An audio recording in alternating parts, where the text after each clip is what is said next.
안녕하세요. 동국대학교 소프트웨어 교육원 한웅진입니다. 이번 강좌는 자바 기초에 대한 내용입니다.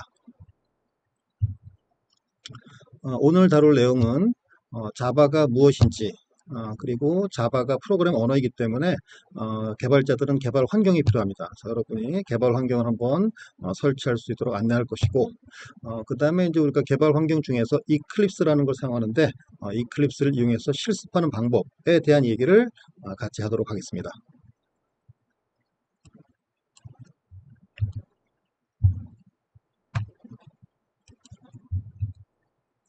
자, 자바란 무엇인가? 자바는 프로그램 언어입니다.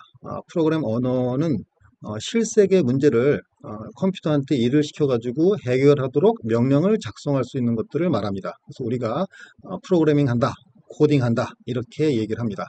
자, 그럼 자바라는 것도 프로그램 언어인데, 프로그램 언어의 종류가 많기 때문에 자바가 갖고 있는 특징을 한 두 가지를 말씀을 드리겠습니다. 첫 번째는 객체 지향 언어입니다. 객체 지향 언어의 특징에 대해서는 우리 기초 과정에서는 언급되지는 않을 것입니다. 그래도 코드에 클래스라고 하는 키워드를 여러분이 보게 될 것이고, 그 다음에 우리가 출력문 같은 것을 작성할 때 system.out.println과 같이 도트의 구조를 보게 될 것입니다. 이런 것들이 객체 지향 언어의 특징들을 나타내고 있는 거라고 보시면 되겠습니다. 자, 그리고 두 번째는 자바는 플랫폼 독립성을 가지고 있습니다. 그래서 플랫폼 독립성과 관련해서는 자바 버추얼 머신을 여러분이 이해하셔야지 되겠습니다. 자, 프로그램 언어의 히스토리를 간단하게만 한번 살펴보게 되면 C 언어, 그 다음에 C++ 언어, 그리고 자바 이 세 가지만 저희가 살펴볼 텐데요. C 언어라는 게 프로그램 언어로서 처음 사용되면서 굉장히 하드웨어 관련된 분야뿐만 아니라 다양한 분야에서 많이 사용되었습니다. 그러면은 10년 또는 20년 이상 C 언어를 가지고 굉장히 익숙하게 개발했던 사람들이 다른 언어를 배운다 하는 건 굉장히 어렵습니다. 그럼에도 불구하고 C++ 언어로 굉장히 많이 옮겨가게 되는데 그런 새로운 언어가 등장할 때는 큰 사회적인 패러다임 변화가 있게 됩니다. 우리가 패러다임 시프트라고 이제 얘기를 하는데, 그래서 C 언어라는 거에서 C++ 언어로 변경되는 데 있어서 나타나는 게 객체 지향 개념이 되겠습니다. 그리고 그 나타난 이유를 간단하게 말씀드리면 소프트웨어가 갖고 있는 생산성을 향상시키기 위한 프로그램 언어가 필요했기 때문에 객체 지향 개념이 등장했다고 여러분이 이해하시면 좋을 것 같습니다. 자바는 이 객체 지향 개념을 가지고 있습니다. 자, 그리고 이어서 C++라는 언어가 마찬가지로 굉장히 많이 쓰이고 있고 개발자들이 익숙해져 있었는데, 그럼에도 불구하고 1995년쯤에 자바라는 게 이제 등장을 했습니다. 자, 그러면 이제 새로운 언어를 배우기 위해서는 또 개발자들이 굉장히 익숙한 언어를 버리고 또 새로운 언어를 배워야 되잖아요. 그러면은 그 사회에서의 큰 변화가 있었기 때문입니다. 그 특징이 바로 뭐냐? 플랫폼 독립성을 요구하는 언어가 필요했기 때문에 그렇습니다. 한마디로 얘기하면 OS별로 내가 프로그램을 작성한 다음에 실행 파일을 별도로 만들어 줘야 되는 것들이 플랫폼 의존성이라고 말씀을 드릴 수 있겠습니다. 그걸 간단히 한번 설명을 드리게 되면, 기존에 있던 플랫폼 종속적인 언어, 이제 예를 들면 OS라고 하는 운영체제의 플랫폼 종속적인 경우를 예를 들어 설명드리게 되면 C라든지 C++ 언어가 대표적인 예라고 말씀드릴 수 있겠습니다. 그래서 이들은 각각 운영체제를 기반으로 해서 만들어진 기계어로서 컴퓨터에게 일을 시킵니다. 우리가 그 컴퓨터에 일을 시킨다는 걸 앞으로 우리가 이제 실행한다 이렇게 얘기를 할 것입니다. 그리고 참고적으로 컴파일이라는 용어를 이제 중간중간 사용할 텐데, 이 컴파일이라는 용어가 개발자가 작성한 프로그램을 컴퓨터가 이해할 수 있는 기계언어로 바꾸는 과정을 말합니다. 그래서 여러분이 컴파일이라는 용어를 좀 같이 이해할 수 있으면 좋겠습니다. 자, 그래서 예를 들어서 윈도우용으로 컴파일된 기계어는 리눅스나 맥 같은 다른 운영체에서는 실행되지 않습니다. 그래서 별도의 기계어로 만들어야 되는 거죠. 그 과정이 굉장히 이제 번거로운 거죠. 그래서 오른쪽에 있는 그림을 보시게 되면 C나 C++로 프로그램을 작성한 다음에 OS 하나 특정해서 윈도우용으로 기계어를 만들게 되면 이 기계어로 작성된 코드는 항상 윈도우용에서만 실행이 되게 되겠습니다. 즉 이 기계어는 다른 OS에서는 작동하지 않게 되겠죠. 그래서 그 당시 시대상이 가전제품까지도 이제 OS들, 작은 OS들이 리얼타임으로 들어가는 시점이었기 때문에 이 기능, 즉 플랫폼 종속적인 게 큰 문제점을 가지고 있었던 거죠.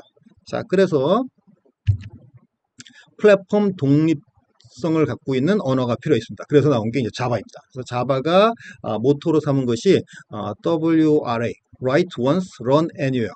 한 번 코드를 여러분이 작성하게 되면 어느 운영체제에서든지 실행할 수 있다라는 게 이제 모토였습니다.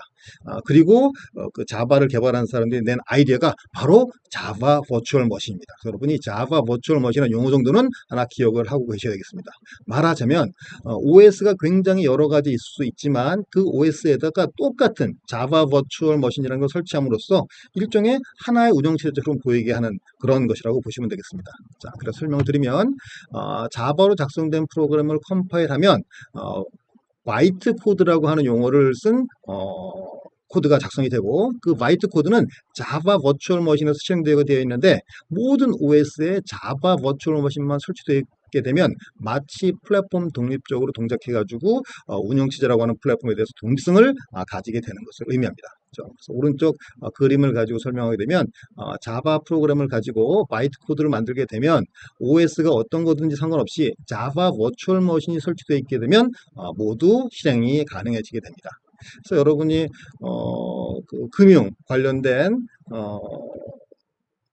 소프트웨어를 사용한다든지 했을 때는 여러분도 모르는 사이에 자바 버추얼 머신이 설치돼 가지고 자바 응용 프로그램이 동작한 예들이 있습니다. 그래서 여러분이 한번 상기해 보시면 될 것 같고,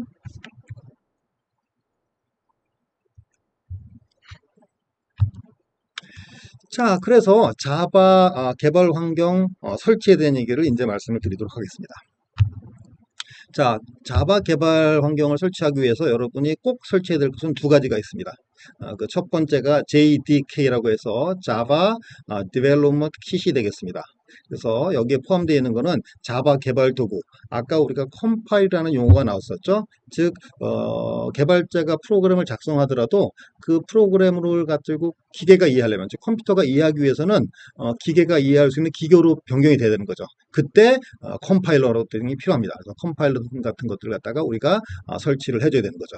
자, 그리고 우리가 이 과정, 기초 과정에서 배우지 않지만 프로그램에서 오류가 발생했을 때 디버 같은 것도 여기에 포함되어 있습니다. 디버 같은 것도 같이 설치된다, 이렇게 보시면 되겠고, 자, 또 하나 중요한 구성이 좀 전에 우리가 설명드렸던 자바가 갖고 있는 특징이 있죠. 자바 버추얼 머신, 자바 가상기계를 같이 설치할 수 있게 됩니다.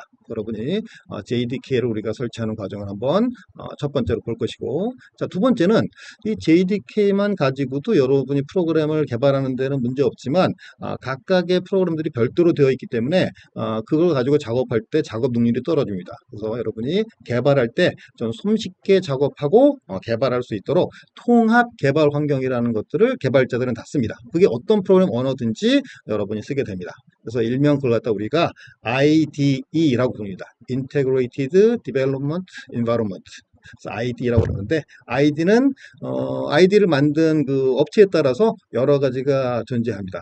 그래서 마이크로소프트에서 만든 비주얼 스튜디오 같은 것도 있고요. 저희는 이클립스라는 걸 써가지고 우리가 프로그램을 작성할 텐데, 그래서 여러분이 통합 개발 환경으로서 우리는 이클립스를 설치를 한번 해 보셔야 되겠습니다. 자, 그래서 지금부터는 설치 과정을 간단하게 말씀을 드리도록 하겠습니다. 첫 번째 JDK를 설치해야 된다고 했죠. 그래서 JDK의 다운로드 사이트는 오라클 사이트에 여러분이 가시면 되겠습니다. 그래서 여러분이 이 사이트를 가가지고 접속을 하셔가지고 그 페이지를 보시게 되면은 다른 것보다도 본인이 갖고 있는 PC의 운영체제에 맞는 JDK를 다운로드 받고 설치하시면 됩니다. 그래서 그 페이지의 예시를 한번 보여드리게 되면, 윈도우용으로 설치하는 예제를 한번 보여드리겠죠. 그래서 여러분이 오라클 사이트에 가서 보시게 되면 현재 최신 버전이 이제 22이기 때문에 22 버전을 갖다 다운받을 수 있게 돼 있고, 여기 보시면 리눅스, 맥, 윈도우 중에서 윈도우 OS용으로 해가지고 우리가 실행 파일을 다운받을 수 있는 게 인스톨러입니다. 여러분이 이 인스톨러를 다운받아 가지고 여러분이 실행시켜서 yes 누르게 되면 큰 문제 없이 설치가 잘 진행이 될 것입니다. 그래서 여러분이 한번 설치를 해보시면 되겠고, 자, 그럼 이제 JDK가 잘 설치되었죠. 그러면 JDK랑 연결해 가지고 여러분이 통합 개발 환경을 이제 설치를 하셔야 됩니다. 자, 그래서 이클립스 설치 과정을 간단하게 말씀을 드리면 이클립스 설치는 다운로드 사이트가 요 eclipse.org 사이트입니다. 그래서 여러분이 eclipse.org 사이트에 가서 다운로드를 받으시면 되는데 그 페이지를 한번 예시를 보여드리게 되면 페이지에서 그 왼쪽 화면에 다운로드 버튼을 누르시면 진행할 수 있고 이어서 나오는 페이지가 윈도우 경우는 여기 이제 윈도우 파일 있죠, 실행 파일을 여러분이 다운받을 수 있게 됩니다. 그래서 여러분이 이제 PC에 그 이클립스를 다운받아서 한번 이제 실행을 시키게 되면, 그래서 다운받은 이클립스를 한번 실행시키게 되면, 요 왼쪽에 있는 창처럼 뜨는데, 여기에 이제 그 이클립스의 종류가 좀 있죠? 그 중에서 우리는 자바 개발자용, Eclipse IDE for Java Developers 갖다 여러분이 설치하시면 되겠습니다. 그래서 여러분이 이 항목을 선택하셔가지고 오른쪽 화면과 같이 우리가 메뉴에다가 아이콘을 만드는 게 좋겠죠? 그죠? 데스크탑 같은 거라서 여러분이 체크 그대로 두시고 인스톨하시면 실행이 진행이 됩니다. 자, 이제는 이제 마지막으로 이클립스로 실습하는 방법에 대한 말씀을 드리도록 하겠습니다. 그래서 이클립스로 실습하는 방법은 여러분이 이제 이번 학기 동안 강의를 들으면서 그 내용을 갖다가 교재가 됐든 우리 이제 그 강의에서 나왔던 내용이 됐든 여러분이 갖고 있는 책이 됐든 거기 있는 프로그램 코드를 그대로 옮겨가지고 실습을 할 수 있는 환경이기 때문에 정확히 잘 들어놓으셔야지 그 내용들을 여러분이 파악하셔가지고 수업을 같이 진행할 수 있겠습니다.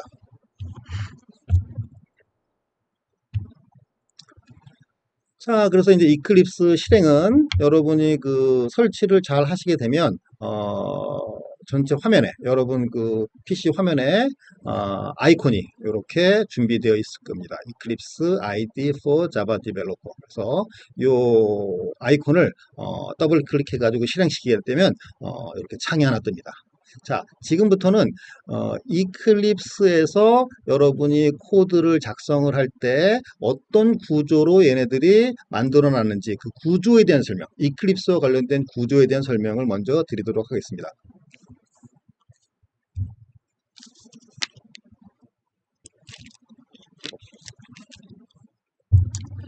자, 첫 번째로 여러분이 이해할 용어가 있습니다. 바로 워크스페이스라고 하는 용어를 여러분이 처음에 이해를 하셔야 되겠습니다. 워크스페이스. 그래서 워크스페이스는 번역하면 뭐 작업장이죠. 그래서 여러분이 프로그램을 작성했을 때 그 프로그램들을 모아놓은 하나의 폴더라고 보십니다. 그래서 여러분이 작성한 프로그램들이 생성되는 폴더라고 여러분이 보시면 되겠고 처음에 기본적인 디폴트로서 작업창이 하나 뜹니다. 여러분이 이걸 갖다가 그대로 론치를 시키게 되면 여러분이 이후로 작성하게 되는 프로그램 코드들은 다 이 디렉토리, 이 폴더에 들어간다고 여러분이 이해하시면 되겠습니다. 그래서 여러분이 만약에 폴더명을 바꾸지 않고 그대로 사용하시겠다. 그러면은 이 폴더명을 기억하셔야 되겠죠? 그래야지 이 폴더명에 가서 여러분이 원하는 코드를 갖다가 카피해 가지고 다른 사람한테 전달해 준다든지 하는 작업들을 할 수 있겠죠. 그래서 여러분이 기억하셔야 됩니다. 자, 그러나 이제 더 많이 쓰는 것들은 새로운 폴더를 만들어서 많이 관리를 합니다. 그래서 여러분이 특별한 규칙이 있는 게 아니라 여러분이 그 여러분 PC에다가 특정한 디렉토리에다가 폴더를 하나 만드시고 그 폴더를 브라우저로 선택을 하셔가지고 사용하시면 되겠습니다. 이따가 간단하게 사용 예를 한번 보여드릴게요. 자, 그래서 여러분이 새로운 폴더를 만들게 되면 그 폴더에다가 여러분 코드들이 다 이제 앞으로 생긴다. 그렇게 여러분 보시면 되겠고. 그래서 이제 많이 사용하는 방법은 저랑 같이 이제 수업을 하시면서 만들어지는 이제 코드들이 한 10개 있었다. 그럼 그 10개를 갖다가 이 프로젝트 를 포함하는 워크스페이스에다 이제 여러분이 저장해 놓으시고 그 다음에 이제 새로운 폴더를 만드신다면은 개인적으로 연습한 것들을 또 모아놓을 수 있겠죠. 그 다음에 나중에는 내가 이제 뭐 실습용으로 만든 거, 그 다음에 나중에 알고리즘 사이트 같은 데서 어려운 문제들을 모아서 묶어놓은 디렉토리 이렇게 관리를 따로따로 할 수 있는 게 바로 이 워크스페이스입니다. 그래서 여러분이 워크스페이스를 잘 이해하셔야 되겠습니다. 자, 두 번째는 프로젝트라는 개념을 여러분이 이해하셔야 되겠습니다. 그래서 이 프로젝트는 하나의 프로젝트가 하나의 프로그램을 작성한다. 이렇게 여러분이 이해하시면 가장 정확합니다. 그래서 내가 아까 그 워크스페이스라고 하는 그 폴더를 하나 만들어 놨으면 거기에 프로젝트들이 하나, 둘, 셋, 넷, 다섯 이렇게 여러분이 생성이 될 것입니다. 그리고 그 프로젝트 하나마다가 하나의 프로그램이다. 여러분이 그렇게 생각하시면 크게 다르지 않습니다. 자, 그럼 이제 프로젝트를 이제 생성하는 방법을 봐야 되겠죠. 그래서 여러분이 실행을 시켜서 보게 되면 지금 왼쪽에 보이는 그림처럼 여러분이 이제 메뉴를 볼 수가 있게 됩니다. 그래서 여러분이 선택이 될 거는 파일이라고 하는 메뉴가 있어요. 그래서 파일이라는 메뉴를 선택하시고 그 안에서 처음 내가 하나의 프로젝트를 만드는 New라고 하는 항목을 선택하시면 되겠습니다. 그래서 New를 선택하신 다음에 그 다음에 여러 가지 종류의 프로젝트를 만들 수 있는데 우리는 자바 프로젝트를 선택해서 여러분이 만드시면 됩니다. 그래서 자바 프로젝트 선택하신다. 그래서 자바 프로젝트 선택하게 되면 오른쪽에 있는 창이 뜨게 됩니다. 그래서 Create a Java Project라고 되어 있는 창이 뜬 게 보이시죠? 그래서 여러분이 이 프로젝트에 대해서 몇 가지 설정을 해주셔야 되는데 크게 두 가지만 여러분이 주의해가지고 설치를 잘 해주시면 되겠습니다. 우리가 같이 실습을 안전하게 하기 위해서는 첫 번째, 프로젝트 이름을 설정하셔야 됩니다. 일종의 우리가 하나의 프로그램의 명칭이라고 생각하시면 되겠죠. 그죠? 그래서 저는 처음 시작하는 거니까 begin이라고 해가지고 프로젝트명을 줬습니다. 그래서 여러분이 만들 때마다 그 해당하는 워크스페이스가 아까 하나의 폴더라고 그랬잖아요. 그 폴더별로 다른 이름을 줘서 만들어야 되겠죠. 그죠? 그래서 내가 폴더가 두 개다. 예를 들어서 워크스페이스가 두 개다. 그럼 그 두 개는 같은 이름의 파일을 갖다가 하나씩은 둘 수 있겠죠. 그러면 두 개씩은 같은 디렉터리에서 만들 수 없으니까 여러분이 그거만 좀 조심하시면 되겠습니다. 그래서 비긴이라고 제가 이름 하나 줬고, 자, 그다음 나머지는 우리가 설치를 잘 했으면은 JDK가 이제 설치한 버전으로 연동돼 있다는 설명이 돼 있으니까 크게 여러분이 바꿀 일이 없습니다. 그래서 여러분이 요 Java SE20이라는 게 JDK랑 연동되어 있다 정도만 여러분이 이해하시고 넘어가면 큰 무리가 없습니다. 자, 마지막으로 조심해야 될 게 모듈이라는 게 해제되어 있어야 되겠습니다. 처음 여러분이 이클립스를 설치하게 되면 이 모듈이 체크가 되어 있을 것입니다. 그래서 여러분이 모듈은 해제하고 사용한다. 그래서 모듈은 모듈, 패키지, 그 다음에 하나의 프로젝트. 그래서 여러분이 대형 프로그램을 만들 때 쓰이는 개념이기 때문에 우리는 지금 자바 기초를 얘기하고 있죠. 그래서 모듈을 우리가 굳이 사용할 이유가 없습니다. 그래서 여러분이 자바 항목은 항상 해제하고 쓴다. 요거를 기억하셔야 되겠습니다. 그죠? 그래서 여러분이 요 해제가 되어 있는지 확인하시고 처음 쓸 때 한 번만 해제해 놓게 되면 그 해당하는 워크스페이스에서는 항상 해제되는 방식으로 나옵니다. 그래서 여러분이 이거는 꼭 한번 눈으로 체크하시고 쓰셔야 된다. 그죠? 주의사항입니다. 꼭 기억하시고 자, 그 다음에 이제 피니시를 누르게 되면 이제 프로젝트가 하나 생성이 됩니다.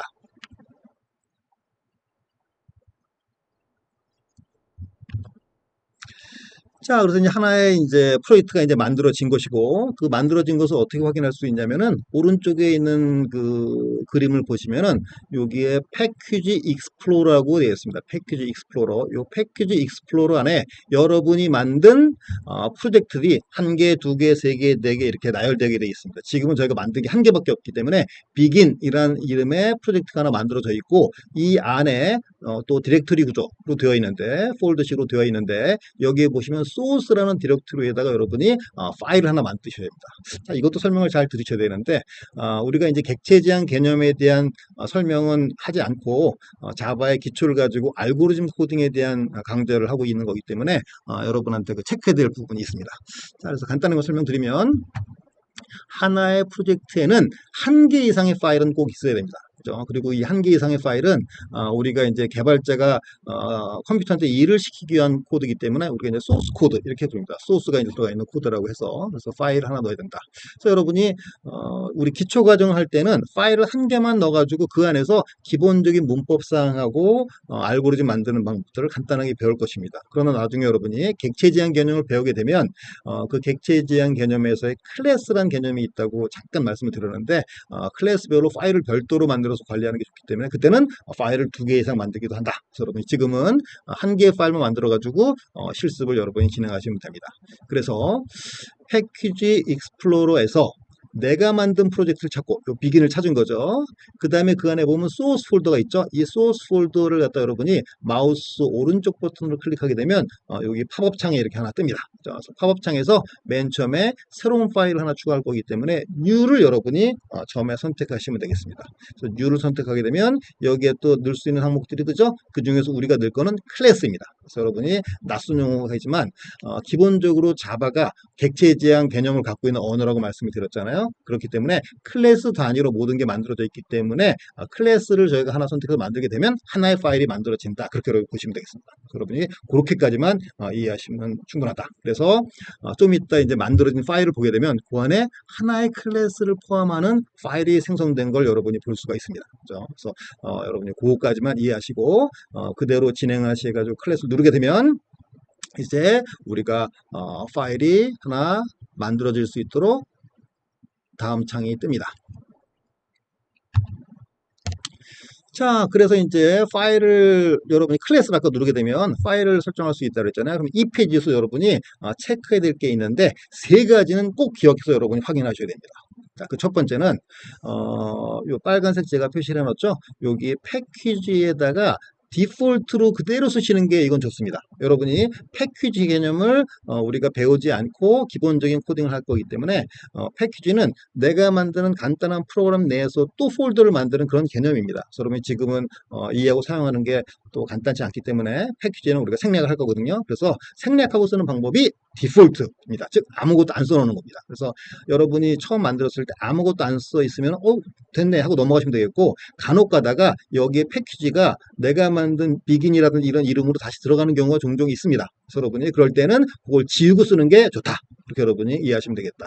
그리고 만약에 지우지 않고 썼다 그러면은 아까 소스 폴더라고 말씀드린 거 있잖아요. 그 안에 하나의 디렉토리가 더 생겨가지고 만들어지는 거니까 일단 그렇게 해서 여러분이 연습을 하셔도 되고, 그 다음번에는 가능한 한 디폴트 쓰는 게 좋겠습니다. 그래서 패키지는 하이 폴드를 만드는 개념인데 기본 실습에서는 패키지를 우리 사용하지 않는다. 그래서 여러분이 여기에 비어있는 거 확인하시고 있으면 지우라고 말씀드렸죠. 앞으로 계속 실습할 거니까 여러분이 잘 기억하셔야 됩니다.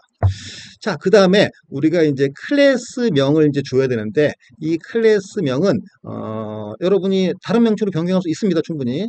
그렇지만 기본 자바 코드를 배우는 거니까 그 안에 메인 코드가 들어가 있다는 가장 핵심입니다. 좀 이따 설명드리겠지만, 그래서 메인이라고 이름을 이제 주로 만들고 우리 쓰겠습니다. 실습할 때. 그래서 클래스명은 앞에 자를 대문자를 써서 만드는 게 일반적인 규칙이기 때문에 MAAN 해가지고 주로 이제 만들고 나머지는 변경하지 않겠습니다. 그대로 놔주시면 되겠고, 자, 그 다음에 이제 맨 마지막에 아주 중요합니다.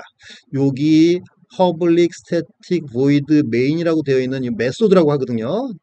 이 메소드를 가지고 여러분이 프로그램 할 때 우리가 꼭 필요한 내용이기 때문에 이 메인 항목은 꼭 체크를 해 놓으셔야 되겠습니다. 그래서 좀 이따 설명드리겠지만 컴파일을 위해서 꼭 필요하다. 그래서 여러분이 체크를 하셔야 됩니다. 그래서 다시 한번 반복드리지만 지금 해당 페이지에서는 이 세 개 빨간색 한 부분을 꼭 체크하셔가지고 여러분이 체크하거나 내용을 넣으셔야 된다는 겁니다.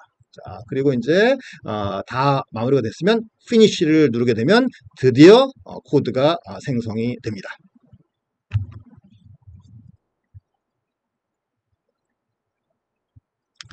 자, 이제 드디어 여러분이 뭔가 내가 컴퓨터한테 일을 시키고 싶을 때 우리가 배운 문법상이나 이런 걸 가지고 코드를 작성해서 넣을 수 있는 부분이 나타납니다. 바로 간단하게 형태를 보면은 여기 왼쪽에 패키지 익스플로러에 비긴이라는 프로젝트가 있고 거기에 소스 디렉토리에 메인이라고 되어 있는 그 파일이 있죠. 자, 그 안에 자바가 기본적으로 객체 지향 언어이기 때문에 클래스라는 개념을 갖고 있으니까 그냥 눈으로만 간단하게 보시고, 중요한 건 요 코드입니다. 요 메인 코드. 요 메인 코드 안에 지금 제가 빨간색 하는 부분 있죠? 요 부분에다가만 여러분이 앞으로 코딩을 하시면 됩니다. 모든 실습은 이 안에 된다. 그죠? 그래서 요 빨간색 코드 안에 있는 부분이 뭐예요? 실제 컴파일이라는 걸 통해 가지고 기계로 바뀌어 가지고 여러분이 컴퓨터한테 일을 시키고 싶은 내용들을 여기다 여러분이 작성하게 된다. 그렇게 여러분이 이해하시면 되겠습니다. 이 부분만 기억하세요. 그래서 여러분이 앞으로 다른 부분은 건드리지 않습니다. 요 안에다가 우리가 연습하거나 실습하는 내용들을 넣어 가지고 여기 이제 이도 설명이 나오겠지만 여기 그 파란색 화살표 있잖아요. 녹색으로 되어 있는 거. 요 툴바를 눌러 가지고 우리가 실행을 시켜 보게 되겠습니다. 자, 그래서 여러분이 이제 실습을 해보기 위해서는 프로그램 요소 중에서 가장 기본이 되는 거 몇 가지를 설명을 드립니다. 앞으로 계속 나오겠지만, 그래서 여러분이 첫 번째로 여러분이 이해해야 될 거는 엔트리 포인트가 뭔지를 이해하셔야 됩니다. 엔트리 포인트는 우리가 시작점이라고 번역을 하고 컴파일이 시작되는 위치를 알려주는 겁니다. 즉 뭐냐면은 내가 작성한 코드가 나는 지금 일종의 영문으로 써가지고 타이핑을 하지만 이 영문으로 타이핑해 쓴 프로그램 코드는 컴퓨터가 직접적으로 이해를 못해요. 그래서 기계어라고 하는 거로 이해할 수 있도록 만들어줘야 된다고 했죠. 그 과정을 뭐라고 그랬어요? 컴파일 과정이라고 그랬죠. 그 컴파일이 진행돼야 되는데 얘는 기계이기 때문에 약속이 돼 있어요. 어느 위치에다 그 코드를 작성해주면 그 코드가 컴파일 된다. 그래서 그걸 갖다 우리가 시작점이라고 부르는 겁니다. 즉 코드를 작성해서 그 코드가 컴파일되어 컴퓨터가 이해할 수 있는 바이 코드로 변경되고 프로그램을 실행할 수 있게 되는 겁니다. 그래서 엔트리 포인트가 바로 뭐냐? 아까 제가 강조했던 메인이라고 되어 있는 public static void main이라고 하는 게 엔트리 포인트입니다. 그래서 아까 빨간색 표시했던 그 안에다 코드를 넣게 되면 여기서부터 차례대로 한 줄씩 컴파일을 진행하게 된다. 그렇게 여러분이 이해하시면 되겠습니다. 그죠? 다른 데서 써놓으면 안 되겠죠. 지금 우리 그 컴퓨터는 바로 이 위치에 컴파일 한다고 알고 있기 때문에 여기다 코드를 써야 된다. 그래서 그 시작 위치라는 의미로 얘를 엔트리 포인트라고 부르는 겁니다. 그래서 여러분이 나중에 C나 C++보다 다른 언어를 배우게 되면 각각 뭐예요? 다 컴파일러나 이런 엔트리 포인트가 있다 정도까지만 여러분이 기억하시면 되겠습니다. 자, 그 다음에 우리가 이제 문법상을 다음 강좌부터는 배울 텐데 그 문법상으로 우리가 모든 코드를 작성하는 게 아니라 기존에 잘 만들어진 코드는 이제 사용도 합니다. 그래서 그런 걸 우리가 뭐라 그러냐? 자바 API라는 용어 기억하십시오. 자바 API를 여러분이 갖다 쓰는 방법을 간단하게 아셔야 됩니다. 그래서 이미 작성된 유용한 코드를 사용하는 방법이다. 이렇게 여러분이 보시면 되겠습니다. 그리고 이제 더불어서 또 하나, 이 자바 API를 갖다 쓸 때는 어딘가 그 코드가 있기 때문에 갖다 쓰는 거거든요. 그래서 그 위치를 알려주는 걸 우리가 작성을 해줘야 된다. 그런 걸 갖다가 우리가 임포트 문을 작성한다. 이렇게 얘기합니다. 그래서 여러분이 임포트 문 작성하는 것도 간단하게 아셔야 되고, 그래서 이 세 가지가 우리가 실습하기 위해서 가장 기본적으로 알아야 되는 코드가 되겠다. 그래서 예시를 하나 보여드리면 여러분이 해볼 수 있는 가장 간단한 예제는 이렇습니다. 지금 설명문이 있는 것처럼 엔트리 포인트는 이 부분이니까 우리가 해줄 게 없고 그 다음에 출력문의 가장 기본적인 형태입니다. 우리가 이제 다음 강좌 때 배울 거니까 지금 한번 눈으로 확인하시면 되겠죠. 그래서 system.out.println 이라는 게 출력문의 명령이고 여기다가 큰 따옴표로 헬로우로 쓰게 되면 이 내용이 화면에 출력되도록 되어 있습니다. 그렇죠? 그리고 이 코드가 어디 있는지 알려주는 게 임포트문으로 붙는데 자주 사용되는 건 생략할 수 있게 되어 있거든요. 그래서 대표적으로 출력문은 생략할 수 있는 형태다. 그렇게 여러분이 기억하시면 크게 다르지 않습니다. 자, 그리고 이제 여러분이 이클립스를 쓸 때는 이클립스도 하나의 도구죠. 툴이기 때문에 하키라든지 단축키 이런 것들 여러분이 알아두는 게 좋습니다. 그래서 여러분이 세 가지만 소개할 테니까 앞으로 계속 쓸 거니까 지금 기억을 해놓으시면 좋겠습니다. 첫 번째, run. 즉, 우리가 뭐예요? 우리가 만든 프로그램 코드가 있으면 컴퓨터가 이해할 수 있게 컴파일하고 그 다음에 결과를 한번 봐야 되겠죠. 그걸 우리가 run이라고 부릅니다. 그래서 컨트롤 더하기 F11을 한꺼번에 누르면 컴파일하고 실행해가지고 실행창의 결과를 보여주게 됩니다. 그러니까 다음 주부터 계속 실습을 할 거기 때문에 여러분이 그 내용들을 잘 기억하시고 우리가 한번 확인하시면 되겠고, 자, 그 다음에 출력문을 작성할 때 출력문을 작성할 때는 출력문이 아까 보면 길었잖아요. system.out.println 길었죠? 그래서 CSO라고 네 자만 타이핑을 한 다음에 컨트롤 스페이스를 누르면 얘에 대한 완성된 그 코드가 보입니다. 그리고 여러분이 엔터 키를 누르게 되면 그게 타이핑이 쫙 됩니다. 그래서 여러분이 앞으로 자주 쓸 거니까 CSO 컨트롤 스페이스 키 그리고 엔터 누르면은 자동으로 이 코드가 생긴다. 나 까먹었다. 그럼 어떻게 하죠? 요걸 복사해가지고 넣으셔도 상관없겠습니다. 그죠? 그래서 나중에 설명드리겠지만 이 큰 따옴표는 문자열을 표현하는 방법이고 요 괄호 안에 있는 내용이 화면에 출력된다는 내용이거든요. 그래서 이 hello라고 하는 문자열을 화면에 출력하라는 명령이라고 보시면 되겠습니다. 자, 그리고 이제 임포트문은 여러분이 다음 강좌부터는 우리가 한번 써볼 텐데 임포트문을 외에서 또 타이핑하거나 보고 타이핑하려면 오타가 날 수 있겠죠. 그래서 자동으로 생성해주는 방법이 있습니다. 그래서 여러분이 자동 임포트문 작성하는 걸 컨트롤 더하기 쉬프트 더하기 O라고 여러분이 기억하시고 쓰시면 되겠습니다. 그래서 간단하게만 그 예제를 보여드리게 되면 요게 이제 아이콘이죠. 그래서 아이콘을 여러분이 한번 실행을 시켜가지고 제가 이제 프로젝트 폴더 하나 만든 거예요.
자, 그래서 빠르게 한번 만들어 보겠습니다. 여기다가 제가 아까 begin 이렇게 만들었죠? begin. 그 다음에 모듈, 요 해제해야 된다 그랬죠? 여러분 해제하시고, finish. 누르면 begin이 생기죠? 요 begin에다가 여러분이 클래스 하나 선택하면 된다 그랬죠? 그래서 클래스, 요거 패키지 없는 거 확인하시고, 여기다가 메인 작성하시고, 요 메인 체크해 주셔야 된다 그랬죠? 그 다음에 실행하게 되면 이렇게 창이 뜹니다. 여기다가 CSO 컨트롤 스페이스 하게 되면 이렇게 자동 완성이 됩니다.